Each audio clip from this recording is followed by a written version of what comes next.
Hello and welcome to my first video of my Hearthstone playing experience.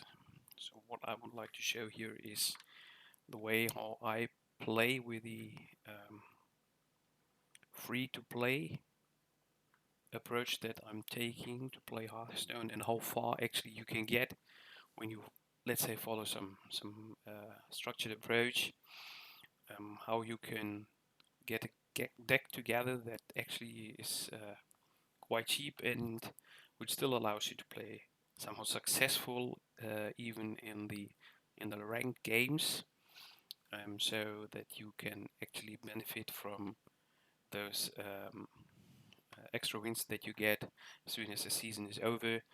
And because the key for sure is the more cards you have and the more cards you own, the more options you have to combine your cards to a deck, and the more decks you can play, the more easy you get. You are able to fulfill the quests.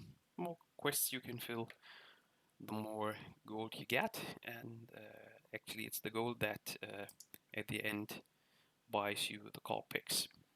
So 100 gold for one pack. I try to save 1000 gold at least. So for whatever the comes, sometimes there are interesting opportunities where you might need to invest some in-game gold, and that's just my little reserve here. But this is definitely for some later point. So what I would like to introduce to you at the moment is that deck that I'm playing. So just go to my collection,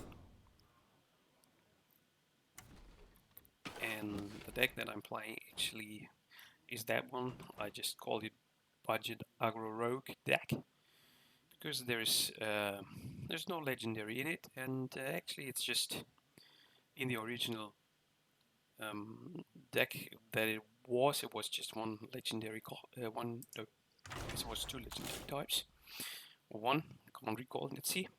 And but it's a quite interesting one, and it's a fast deck. So the good thing is either you win or lose, but it will happen usually in the first, let's say, 6, 7, rarely 8 rounds.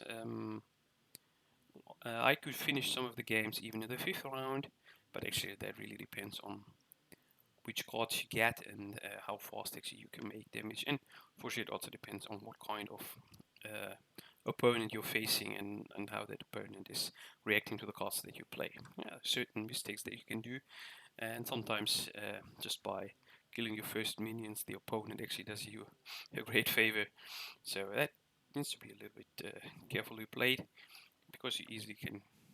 It's just 30 damage that you actually need to make, and that can sum up quite fast. So what's the key?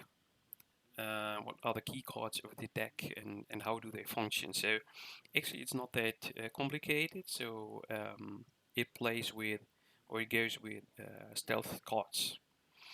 And so the stealth cards do just have the advantage that they just can't be targeted unless you started at least using them attacking them, or use them for attack. So usually you have at least managed to make some face damage, because actually the opponent is usually your primary target. You shouldn't get distracted by, let's say, smaller other creatures or something like that. It's the opponent that you want to beat at the end, and do not worry about everything else that happens on the table. The most important card for the, let's say, the most critical damage in the beginning, definitely it's Spymistress. You come for just 1 crystal and offers 3 attack, 1 health for sure. You do not have lasting cards in this game, so if that Spymistress is managing to attack twice, then it's definitely it's already 100% more than what you can expect. So that's the one, and it's a quite cheap one. That makes it really nice to play. It's your first turn.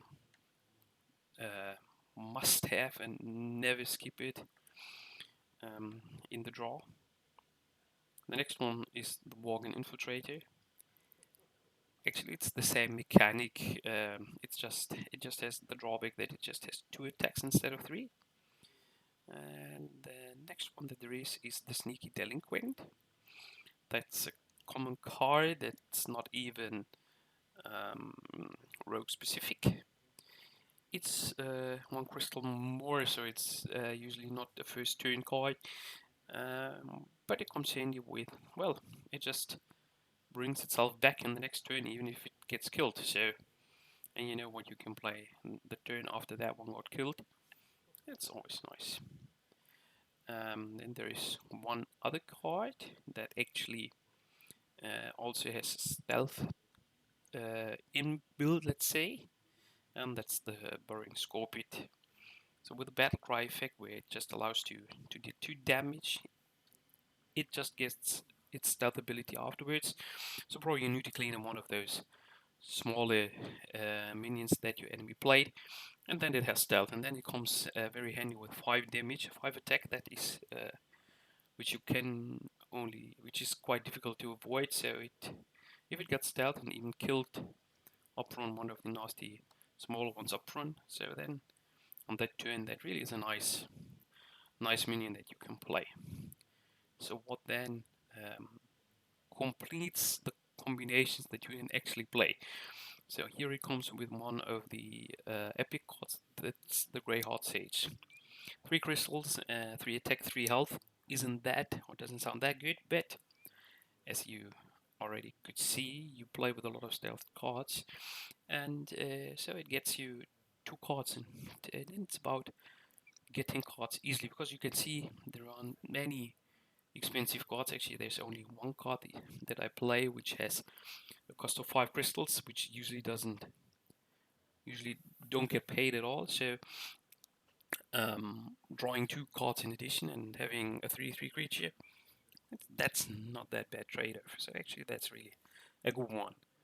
And even if it gets killed afterwards, so the battle cry effect is the one that already was in your favor, and it doesn't hurt if it gets killed afterwards. The other one that actually also supports these stealth minions, that's the Ashton Slayer.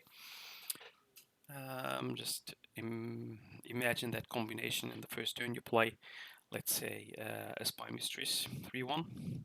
In the second turn you play the Ashton Slayer and give your mistress +3 attack for that turn. It even gets immune. So at the end of your second turn, you already made 5 damage into your enemy's face, and then you have 2 cards, 3/1 and 3/2, and your enemy has to deal with 2 minions, which can be a quite nasty setup, especially in the early beginning. So what else is there in the deck? You see there is just one other creature, that's Vulpera Toxinblade. I'll come to that a little bit later. First of all, let's go for the other ones. There's one other mechanic that's in the game that is playing with weapons.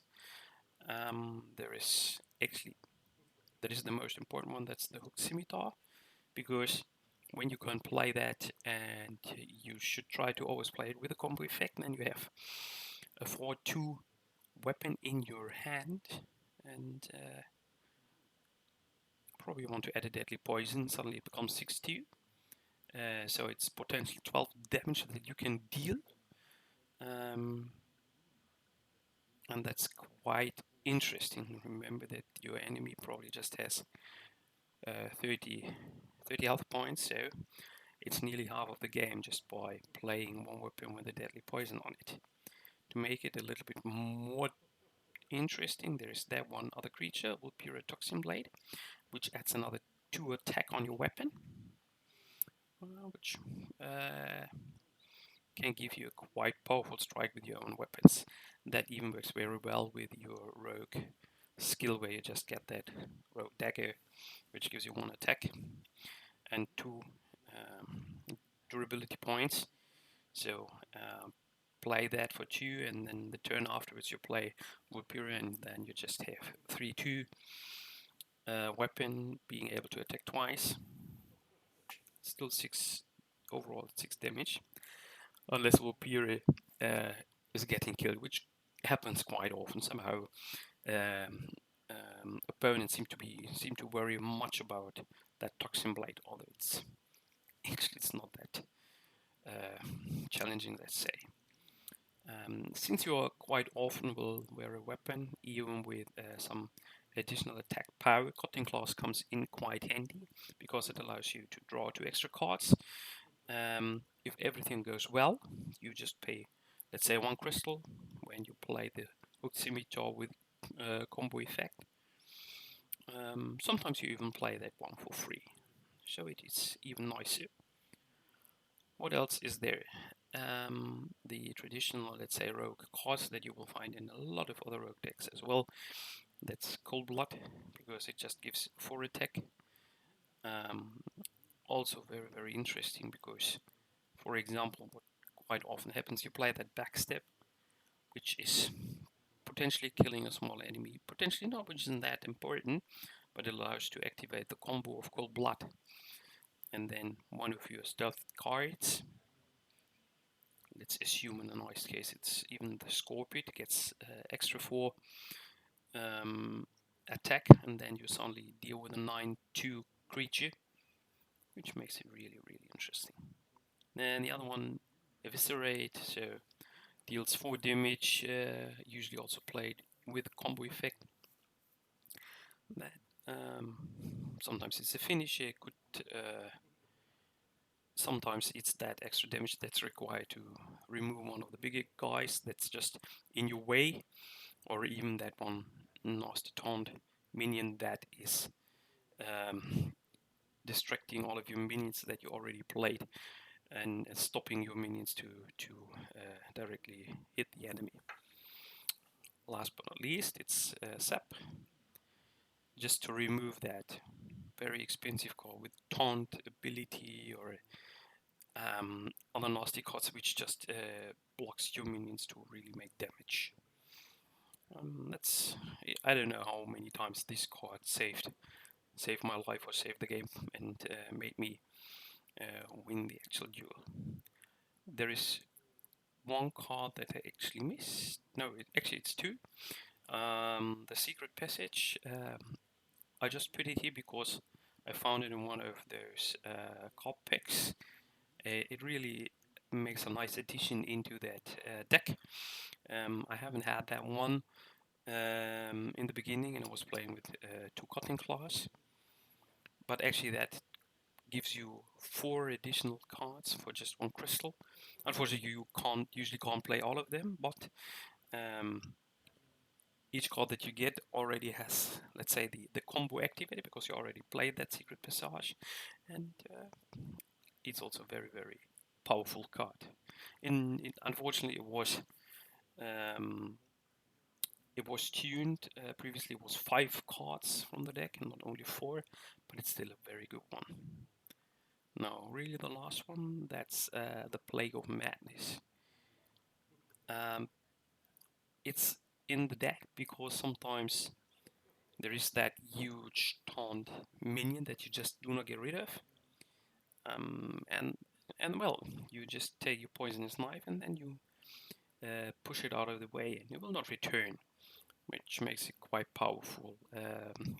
It also replaces, sometimes it creates, it looks like it gives you your opponent an advantage because it can easily kill all of your cards that you have in game, as long as they are not stealth. But you shouldn't worry, because what will happen is if your opponent then, let's say, attacks your Spymistress, fine, then the Spymistress will deal extra 3 damage and it will die. Who cares? But that 3 damage really makes the game. And that's it. So the intention is bring out the stealth cards, power them up, and don't wait long and let them run into your enemy, and do not get distracted by, let's say, other minions. That is what your enemy can do. He can decide if he wants to, let's say, sacrifice one of his smaller minions to kill yours. And with all of those cards, which actually gives you cards like the Greyheart Sage and the Secret Passage or the Cutting Claws, that actually allows you to run quickly through your deck, which gives you more options in the game, and then actually you can make the killing strike quite often. So that's it for the introduction of the deck, and hope to see you in my next video.